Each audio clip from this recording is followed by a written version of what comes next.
สากลานิ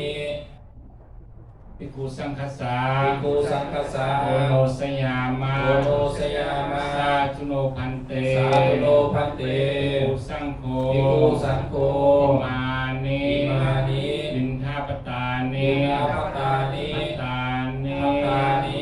ติจิวรานิ อิทิวรานิ อัฏฐปริฆารานิ อัตถปฏิฆารา ปัจ นิ จยทนานิ ปัจจยทานานิ สัพพปริวารานิ สัพพะริวารานิ ปฏิคันหาตุ ปฏิคันหาตุ สัพพากันเตวะ อัฏฐากัจเจวะ มาตาปิตุ มาตาปิตุ ทินันจา ทินันจา ตกานันจา จาตกานันจา อารกาตานัง อารักตานัง อิครตัง อิกรตัง อิตายะ อิตายะ สุขายะ สุขายะ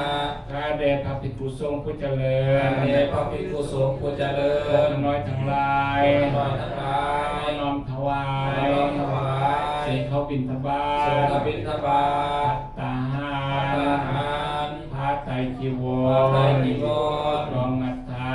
อัฏฐา ปัจจยทาน ปัจจัยทาน และเครื่องบริวารทั้งหลายเหล่านี้ และเครื่องบริวารทั้งหลายเหล่านี้ ให้แด่พระภิกขุสงฆ์ ให้แด่พระภิกขุสงฆ์ ขอพระภิกขุสงฆ์จงหา ขอพระภิกขุสงฆ์จงหา ซึ่งเขาบิณฑบา ซึ่ ต งบิณฑบาต ตาหา อาหาร พระไตรจีว พระ ร ไตรจีวร รองอัฏฐา ของอัฏฐา ปัจจยทา ปัจ น จัยทาน เพื่อประโย เพื่อ ชน์ ประโยชน์ เพื่อความสุ เพื่อ ข ความสุ ค ข วามเจริ ความ ญ เจริญ ของพวกขน้อยทั้งหลา พ ยว กเราทั้งหลาย และทุกทาน ทุกทาน ทั้งหลายเหล่านี้ ทั้งหลายเหล่านี้ พวกขน้อย พวกขน้อย ได้ทานดีแล้ ได้ ว ทานดีแล้ว ขอจงเป็นวัตถุทา ขอน จงเป็นวัตถุทา อั น นบริสุ อั ท น ธิ์ บริสุทธิ์ ขอให้เถิง ขอให้เถิง ซึ่งความสิ้นไป ความสิ้นไป แห่งอาสวะกิเล แห่ง ส สาวากิเล เรื่อ ส งดองสันดาน ดองสันดาน และขอจงเถิด และขอจงเถิด ซึ่งพระนิพพา ซึ่ง น พระนิพพาน ในอนาคตกา ใน ล อนาคตกาล เรื่องนั้นนั้นเถิ เถิ ด ดเถิด อิทังโน อิทังโน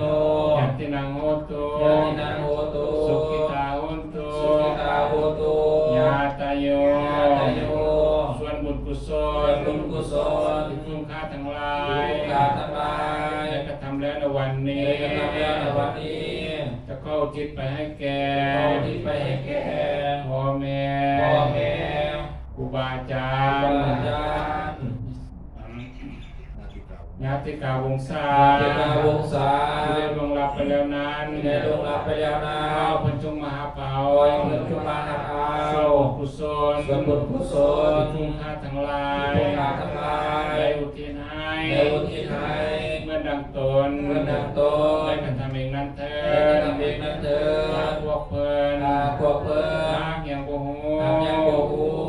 มหาเปาบ่ได้ ผู้มหาเอาบ่ได้ ขอเชิญเทพเจ้า ขอเชิญเราเทพเจ้า เทวดาทั้งหลาย เราเทวดาทั้งหลาย จงได้นำเอาข้าวบุญ จงได้นำเอาข้าวบุญ กุศลเหล่านี้ กุศลเหล่านี้ บอกให้เพิ่น บอกให้เพิ่น ถ้าเพิ่นนักตกทุกข์ ถ้าเพิ่นนักตกทุกข์ ขอให้พ้นจากทุกข์ ขอให้พ้นจากทุกข์ ถ้าเพิ่นถึงสุขแล้ ถ้าว เพิ่นเป็นสุขแล้ว ขอให้สุขยิ่งขึ้นไป ขอให้สุขยิ่งขึ้นไป ต่อเท้า ก้าวต่อเท้า เราสู่สุคติภพนั้นด้วยเถิด เราสู่สุคติภพนั้นด้วยเถิดสาธุ สาธุ สา